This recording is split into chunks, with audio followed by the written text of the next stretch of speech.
You are listening to a White Phosphorus Pictures podcast.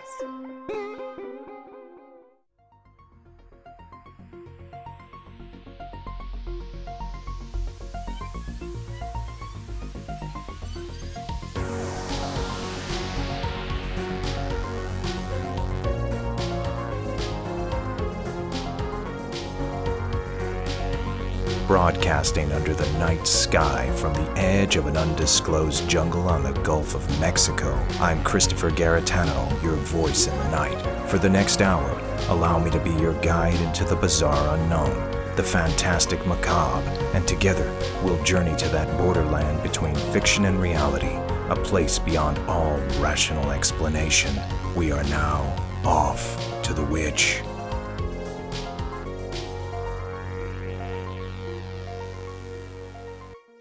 Hello, ladies and gentlemen, and welcome to another Off to the Witch newsletter. For those of you new to Off to the Witch, the newsletter episodes are an alternate version of the show where it's just me and I usually talk about a topic. I give you updates on White Phosphorus Pictures and what I'm doing behind the scenes, and you hear my opinion more so than when I have a guest because it stays on topic for the guest and the theme.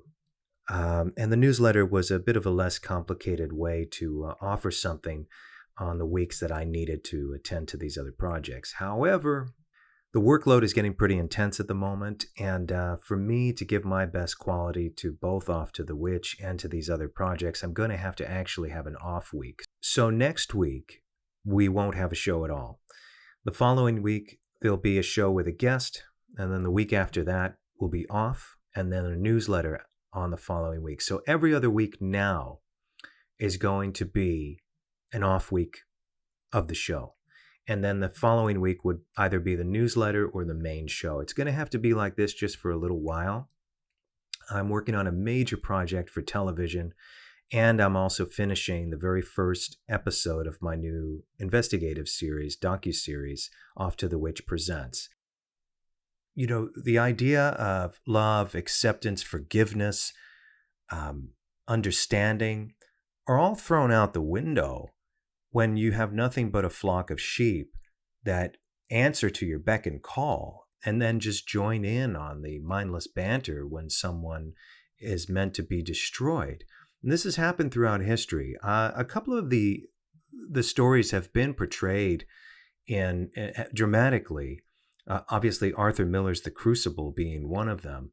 But another one was The Devils of Loudun by Aldous Huxley. And that was published in 1952 originally. And it's a true story about religious fanaticism and really centers around a priest named Urbain Grandier. He was burned at the stake for being a heretic, and he never once confessed to being a witch. Now, the odd thing about this, and it seems to be the common denominator in a lot of these true accounts, is that it's not the devil that possessed Urbain Grandier eventually. It's jealousy. Grandier was a bit promiscuous, and he was, if you can imagine, a priest being a rock star at the time in his city. That's who he was. Everybody loved him. All the women were fawning over him. So he caused some controversy on that level. And what ended up happening is there was a nun who was very covetous, who actually wanted to get him closer to her. He also had a relationship with several different women. And where this took a turn and ended up in Grandier's execution is that the fanaticism of the day believed that if someone were to call Grandier out as this devil-possessed witch, and they told enough tales, he would be executed out of an act of jealousy. This is how this started, believe it or not. This historical event happened out of romantic jealousy. And unfortunately, Grandier was tortured, his tongue was cut out, and he was burned at the stake, burned alive for being a witch. He would not confess to the heresy. They would have killed him anyway, even if he confessed to being a witch, but he refused. It was an effort of both church and state to get Grandier out of office, essentially, because he was the ruler of Loudun, and they wanted to take it over. So this combined effort of him, of these jealous promiscuous relationships, and the government itself taking advantage at the time, Grandier was murdered. There was an incredible film, one of the greatest films ever made, that suffers from oppression itself right now. Warner Brothers will not release the film officially in the United States uncut. The Criterion Collection, which is a prominent Blu-ray and DVD releasing company, movie company that acquires the rights to films and restores them, has been trying to get The Devils for quite some time. Ken Russell directed this film. He directed Altered States and a multitude of other films. And this is his masterpiece. Before Russell died, he was taking it around the world, and it caused such controversy and has such a stigma around it because of some of the portrayals, but an artist's portrayal of what was truly happening. There was lust in the hearts of the nun that really helped cause a lot of this. There was anger and jealousy in the hearts of these people that claimed they were very religious people. And then, of course, all the radical priests that came in to torture Grandier in the end and kill him were all liars. This wasn't in the name of God. This was in the name of power. This was in the name of revenge. This was in the name of jealousy. And it's unfortunate that people throughout history have been murdered because of this type of either neighborly, even arguments between lovers, And the weird thing is, I keep seeing a lot of this kind of happening today. If you look around you, neighbors are fighting, bickering, at least on the internet. I mean, I can tune the internet out. To me, it doesn't exist, but unfortunately, it's a very powerful. To me, I can easily tune out the internet. Look, the reality is, I live a life outside of the internet. I never post about the things I do every day. I have a life. I have relationships. I have people that are close to me. I have family, but I'm not constantly posting that online. It's not my desire to sit and record it and show it to everyone constantly for validation. I just live it. And that's more important to me than to constantly show it. I make movies, I make shows. It's both my passion and my living. And that is what I post up online. And every now and then I'll say hello, tell you what I'm up to. But outside of that, I think it's important to live your life because what ends up happening is you start being caught up in communities that ultimately end up to be very dangerous because it's no longer your way of thinking. It's groupthink. And groupthink is one of the most dangerous things that can happen. Jealousy, envy, all 10 commandments being broken on a daily basis by people who hold the 10 commandments as their credo. And in the case of the devils of Loudun, that was 100% hypocrisy, all 10 commandments being broken all at once. All of it happening. It shows the disarray. Now, I want to preface the rest of what I'm about to say by saying I'm a very spiritual person. I don't believe in harboring hate and dark blackness in your heart. And probably the worst thing that you could do is dehumanize another human being. The most disgusting thing you could possibly do is either dehumanize a whole culture of human beings or dehumanize another human being without cause. For instance, let's say someone like the Gainesville Ripper or Richard Ramirez or Jeffrey Dahmer. These are very complicated situations, but you could argue that if there were demons, these are the people they inhabit. But in the terms of Grandier and other people I'm going to mention, like John Proctor and the Salem witch trials, this was the inverse, that there are other people that are harboring demons, that are calling out these men or women, in a lot of these cases, as witches, as demons, when they've done nothing to meet up to that moniker. They've done nothing to earn that badge of evil. And I think it's so important that now more than ever, that you use discretion, that you don't just listen to someone when they're calling someone out. I would be very suspect of anybody that goes publicly or screams and yells about another person or writes a book about a person for profit. that it's really important that you scrutinize these things, because just the act of profiting off of a story is suspect in that case. You know, I'm writing a book of fiction right now. I made the movie Montauk Chronicles, and I'm a documentary movie maker.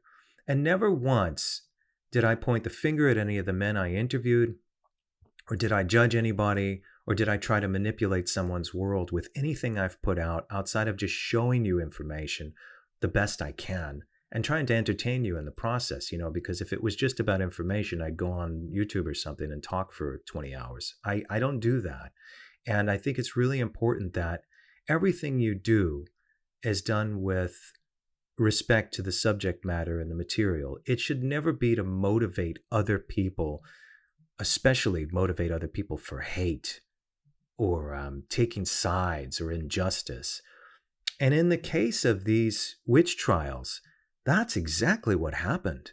I mean, you can do your research on the case of the Devils of Loudun, and you can also do your research on many of the witch trials. It seems to be the common denominator are neighborly disputes, romantic disputes, jealousy, or abuse of power in terms of the merging of church and state.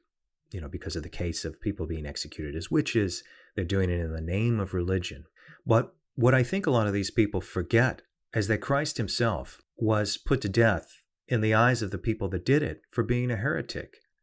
And how unchristlike it is to insist on someone's execution, that you lie and you say that they are of the devil or they're demons when you have no right to say it. Now, these days, a lot of people aren't executed, at least in the Western world, for heresy. However, in a way they are, because what ends up happening is, what people are trying to do now is ostracize people, is isolate them, to make outrageous claims about their lives and say things they didn't do, and then go to the most ridiculous, the most disgusting place is to dehumanize them, to literally say they're of the devil or they're androids.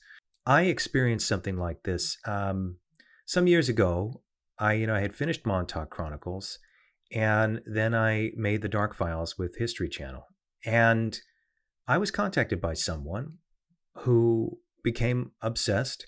I never met this person. They said they were writing a book, then later claimed that I was a clone.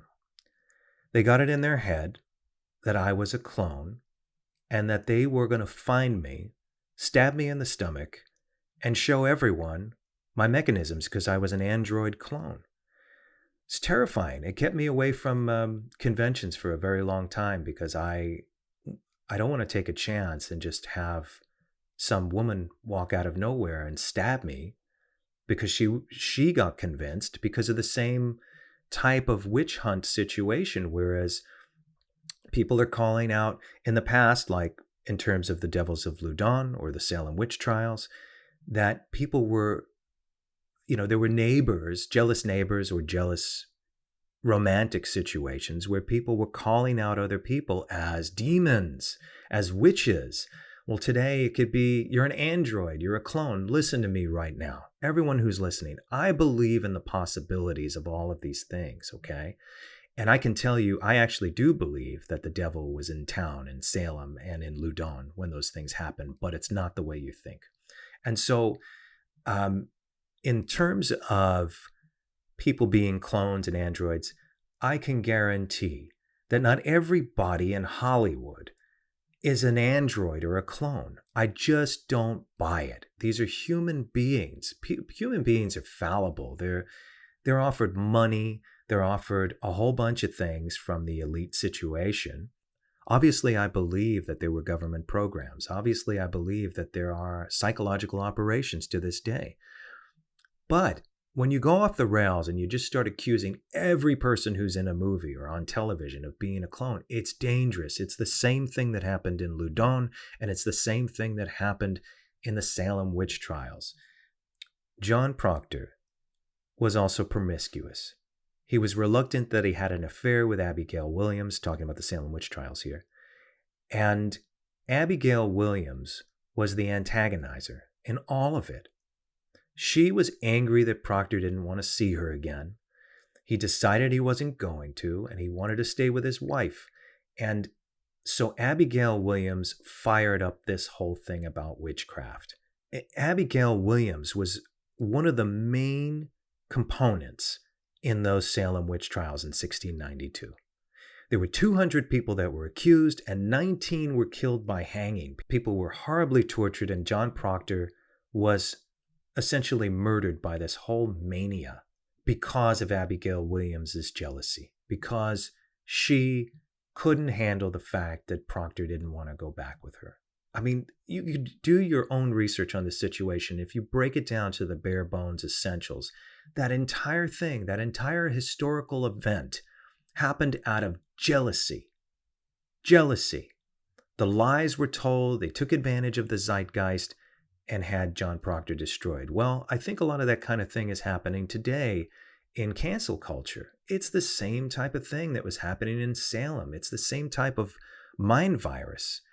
And I guess what I would lend to everybody is to please don't participate in any of this. You can't. You can't allow this to happen. You have to question. If people are screaming and yelling about a person, yeah, there's some real sinister people out there that deserve to go to prison. I mean, how could we have foreseen Bill Cosby doing what he did? You know, we grew up with him. He was, America's dad. And for it to turn out the way it did, where you have, umpteenth accusers saying that he drugged and raped them. I mean, this isn't a couple of friends that got together and tried to take down Bill Cosby. This is a whole fleet of people from all different walks of life, all from different directions. And it's insane that Bill Cosby is free. He's not in jail. But what I did see was a lot of people lose their careers over some shady accusations. I'm not exactly sure, and I won't sit here and come to the defense of people that I'm not sure if they did or didn't do it, but I think in Dustin Hoffman's case, or there's some comedians that went down for silly things that I think, put yourself in check. Everybody I've met in life, even the people that, especially the people that claim they're perfect and haven't done anything, have all been promiscuous, have all had various relationships. Some of these people have cheated on somebody. Some of these people have, broken vows. We're fallible people. But if you can learn, and everybody should have the basic right to learn and bounce back from something they may have done wrong, especially if they weren't doing it their entire lives. But at the end of the day, to be dehumanized like these people were in these witch trials, to be told that they're not even human, they don't even deserve to be considered as human, that they can't right their wrongs. I've seen people in public that claim they're like spiritual leaders or leaders of self-improvement, yet they don't allot that privilege to certain people. They decide, no one can make that decision but God. You have no right to dehumanize another person out of your own insane jealousy.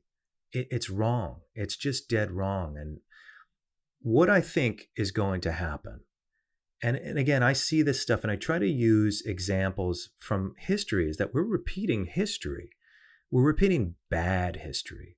There's a lot of good in this world. I think there's a lot of people that know that we're fallible people, that we can make improvements. That's what this journey in life is about. It is about improvement.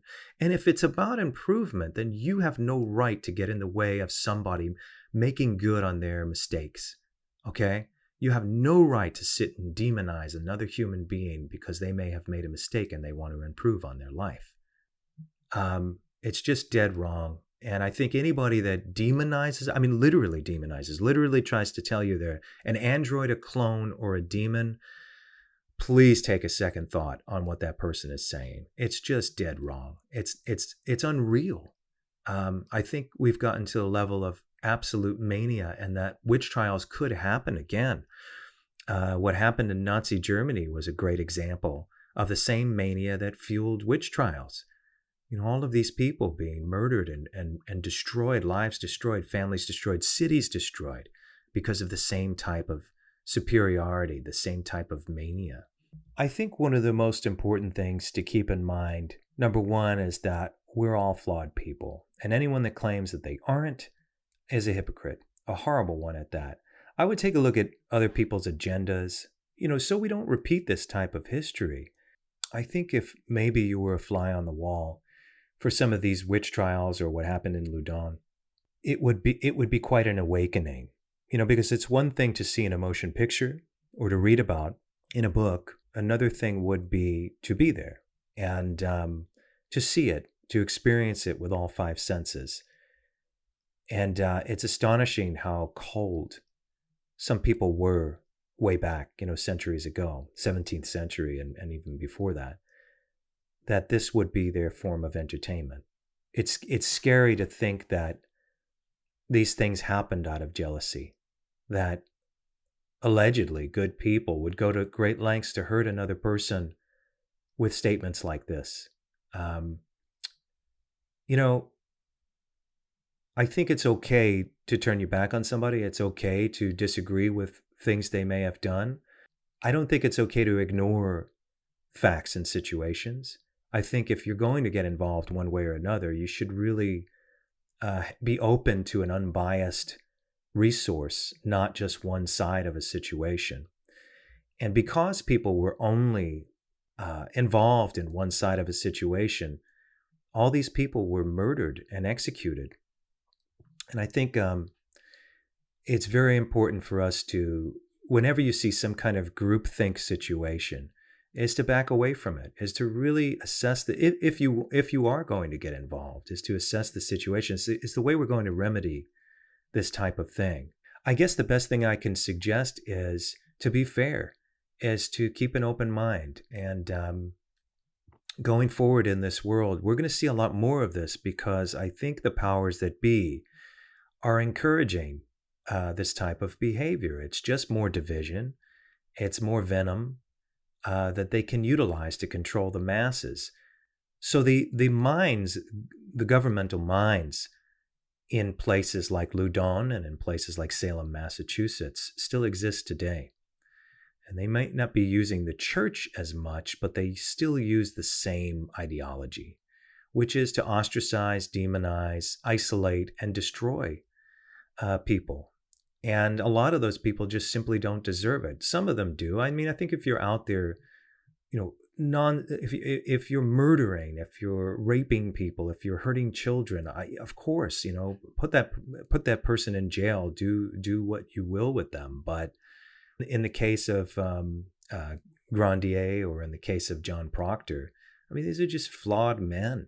They didn't deserve what they got. And anyone that believes that, you're sick. You're just a sick person.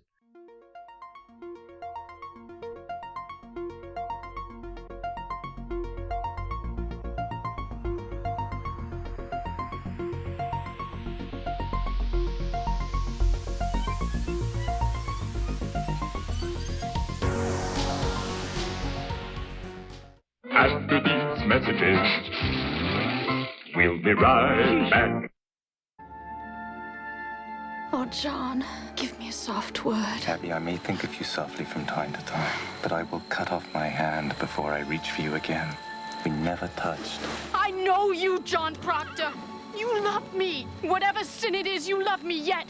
What some hearts desire, they must possess. You cry words against my wife, it will be the end of you. I am but God's finger, John. If he would condemn Elizabeth, she would be condemned. Abigail wants me dead, John. You know it. There is no desire to undermine these investigations. I come only to save my innocent wife. Daniel Day-Lewis. I'm not giving my wife to vengeance! Winona Ryder. I never dreamed any of this for you. I wanted you, was all. Paul Schofield. Now we shall touch the bottom of this swamp. Joan Allen. The girl is murder. She must be ripped out of the world. The Crucible.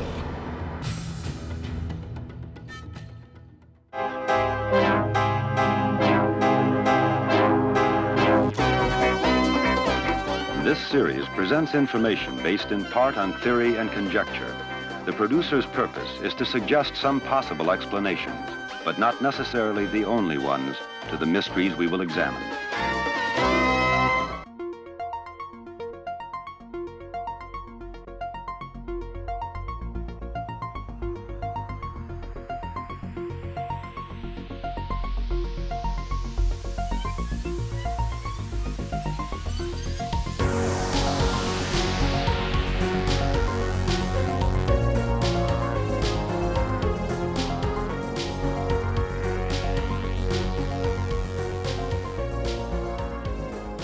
Okay, so I hear this slogan being thrown around constantly that all darkness will come to light, especially this year. I've been hearing that a lot. I'm a firm believer that it will. But I think some of the sinister people that are using that slogan are in for a rude awakening. Because what I do believe is that God does work in mysterious ways and offers a litmus test.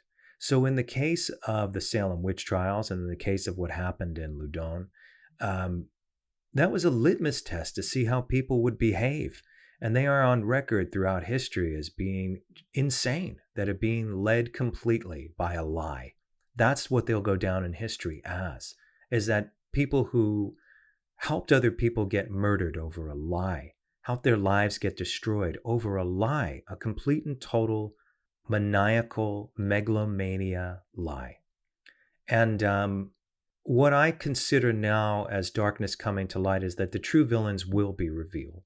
I believe that, and I have faith in that wholeheartedly. You know, anytime that I see a lot of this injustice happening even today, and again, I'm not talking about the true devils that committed murders and hurt children and all that stuff. They deserve what they get. I'm talking about people who had their lives ruined by mob think and group think mentality, and with a very disingenuous fuel behind it, out of jealousy, rage, and anger. That is a common denominator in a lot of these things, a lot of these cases. And again, in the past, people were murdered for it. So darkness will come to light this year for sure. And it's the inverse of what these people are preaching. What's going to happen is the light's going to be shown on that lie, that very particular lie, that the weakness of your own jealousy is what fueled this whole thing, that you couldn't move on with your life even though you preach it. And you're going to have to answer for that. Especially people that try to publicize themselves as these self-righteous gurus that behind the scenes are really doing some sinister stuff. I believe that's all going to come to light 100%. And I think it's easy for most people to see when they can see the big picture in things. And you know, if I was ever in a situation like that, I would certainly make sure that everybody knew the facts. I mean, it's just ridiculous the way people behave. So let's not repeat the Salem witch trials. Let's not repeat what happened in Loudun, France. Let's try to move forward and evolve. Once again, when you see a mob of people behaving a certain way, please go in the other direction. Observe what they're doing, assess the situation, think for yourself. It's a great exercise to think for yourself. If someone is approaching you and trying to get in your ear, you need to understand inherently that is someone trying to get you to do something. And so everything they're going to tell you is going to be a manipulation. Yes, they'll take facts to convince you, but they're mixing lies with the truth. And that is something that happened in each of these cases. So I don't know. This stuff gets me fired up. You know, one day I'll probably write a movie about this type of situation. This type of mania and groupthink is so dangerous. It's so dangerous. You know, lives can be ruined. Lives can be destroyed. People can be killed over things like this. I mean, if you were to dehumanize another human being, you must know that there are some people that are not well out there. And that they might say, well, this is not even a human being. This is a demon, and I must kill the demon. And that's some awful stuff. That's really to provoke that in a very mentally ill society. At least a quarter of our society is not well. It's dangerous stuff. And I think it would certainly, at the very least, inspire a litigious situation where you're putting someone in danger. And you're not only slandering someone, it goes to other levels. And so anyhow, I think everybody should just put their behavior in check. If someone simply isn't chasing you, if someone hasn't spoken to you in a long period of time and you've got an issue with them, let them go. Let them move on. You can't preach self-improvement, and you can't preach that you're a good person and then demonize a human being so you can try and reduce them to some kind of creature when that is just not sane. And it's not a healthy thing. It's actually very disgusting to try and do to somebody. It's probably the worst thing you could do, probably worse than anything you claim this person did to you. So I would hate to see things like the Salem witch trials be repeated again. And that way of thinking is just disgusting. So it has nothing to do with religion. You know, religion was weaponized in these situations. If I, being a spiritual person myself, I would be extremely offended at these situations. They don't represent the teachings of Christ or anything good at all.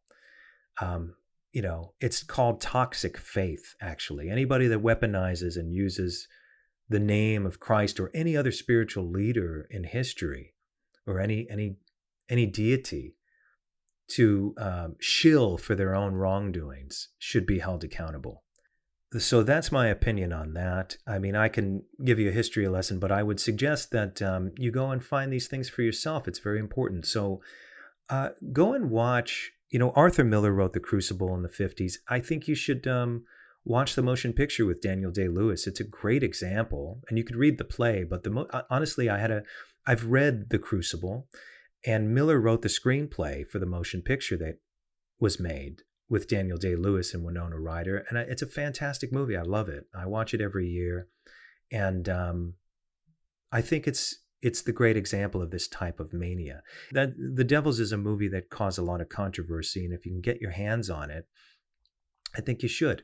I think you should watch it because it shows yet another example of all of this and teaches you the history. The films made about these accounts, luckily, were extremely well made, extremely intelligent, and are totally worth your time. We must learn from history.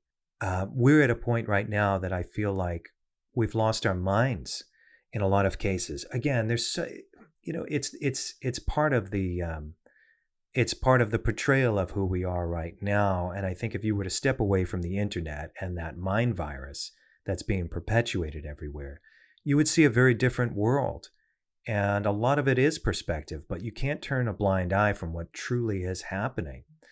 And, I've never once gone online, or anywhere else for that matter, to turn a mob of people against any human being, even if I felt it was justified. I have not done it. The greatest conquering of someone who either you feel like has done you wrong or is doing you wrong and won't let up is to just live your life, is to improve on your life, be happy, go forward, and leave it up to God. That's it. You leave it up to the universe to take care of it. And I think the universe certainly will. There's a pattern in everything. And I think vicious, vile people continue to be who they are. Manipulative people don't let up. They try one way or another to keep doing it. And you can really, if you just stand back and pay attention, you can see that the people who want to move forward in life do just that. And you can't get frustrated that someone decided to do that. And if you're living a lie and you're preaching self-improvement and self-evolution, yet your technique of excluding someone is to dehumanize them, you really need to go back to school. Like, you need to self-examine and really ask yourself, what are you doing? Because it's wrong. It's 100% wrong, and other people will notice this. All darkness will come to light. So everybody, wow, 2024, there's a lot up ahead, and so much is on the horizon. And I would say, don't let any of this garbage stop you, because it won't. It's junk. It's all in the mind, and it's being induced around the world. This type of division, this mind virus, is being pushed around the world. And I say stay on track. I say continue to do what you're doing. Work hard. If there's these rabid weasels in the shadows trying to get at you one way or another, and what I mean get at you is like, you might not know these people. You might not have anything to do with them. But it can bait you in. It can bait you in on a topic. You get frustrated. It's very complicated. There are a lot of double and triple crosses happening to manipulate the mind at the moment. And if you're not aware of this kind of thing, you will be susceptible to it. And don't let your own anger and jealousy and rage guide your decision making. Don't let it make you into a bad person.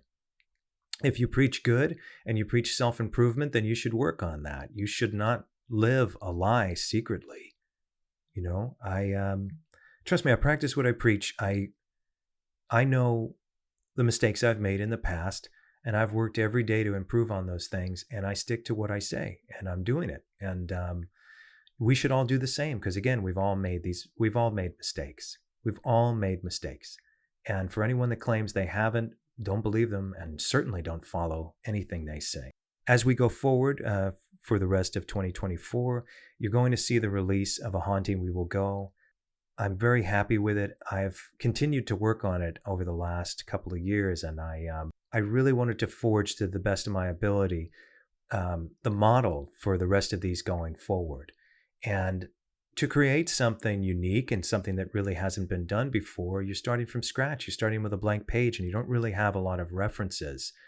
You can't rip off a format, and that's something I refuse to do. So it was really starting from scratch, learning how to make this new show. What do I really want to do with this? Challenging myself at every turn, and I've put thousands of hours into this thing and a lot of hard work, and I can't wait to share it with all of you. It will be available this Halloween for sure, and I have plans for its release. And the other thing is a big collaboration with a network, and I can't really say much, but it is a movie. It's a miniseries.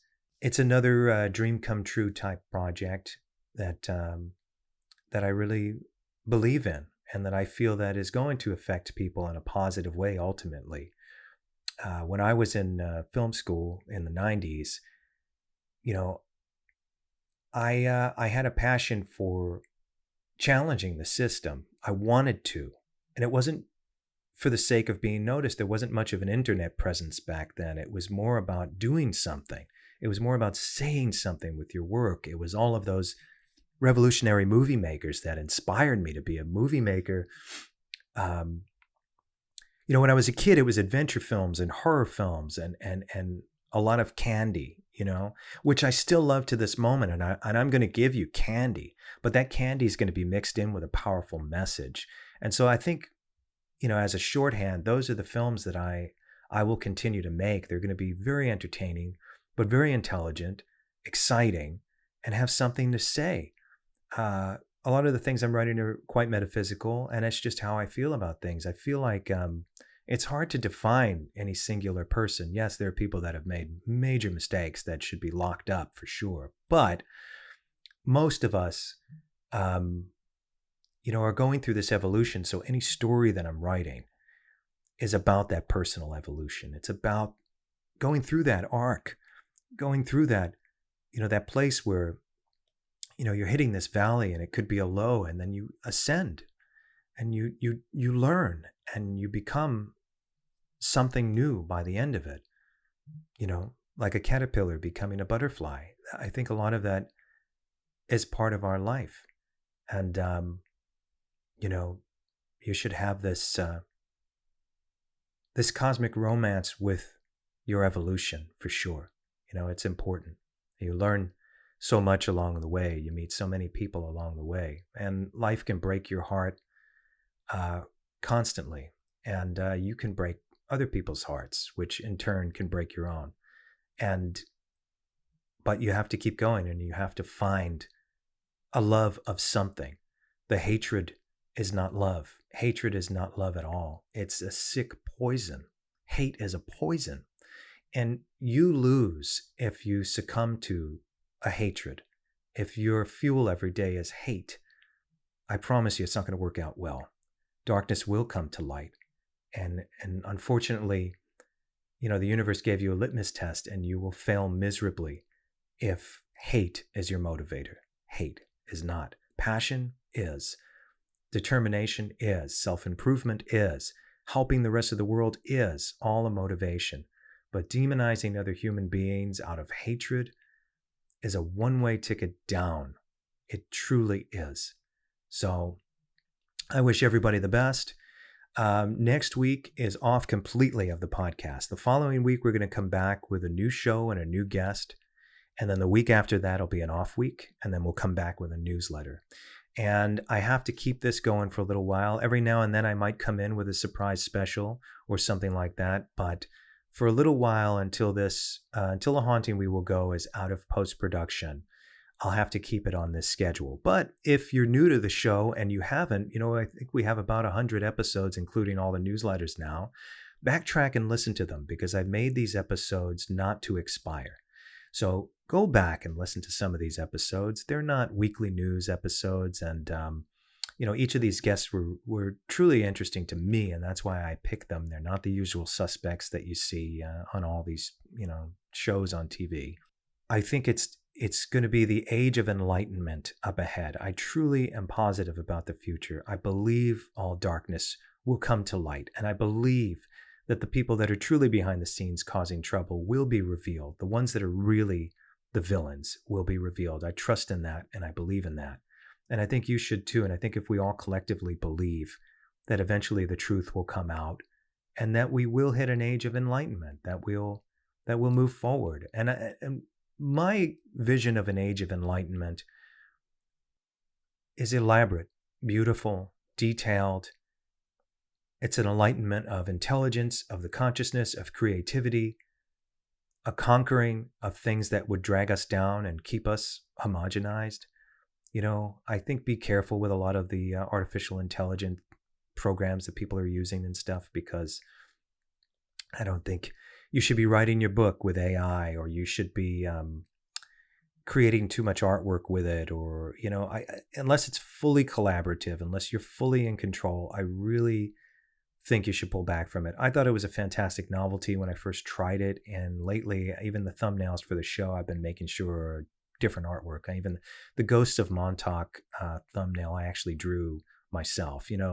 I think work against it a little bit because I'm very suspect of the push for it, especially when it comes to writing people's books. I mean, what is the whole... The point of writing a book is so you go through the journey of learning how to write, not that you hit a button and the book writes itself. We've really done something wrong here if that's the case. I think going through that journey is your birthright. Going through the journey of creating things yourself and learning is part of your evolution. It's part of something that you need to learn while you go through it. But that is up to you. It is your choice. And I think the most beautiful thing on earth is that you think for yourself. It's the greatest thing I could encourage. So thank you so much for joining me on my rant today. And we will return the week after next with a new guest and a new topic. I wish you all the best, and I'll catch you next time. Take care.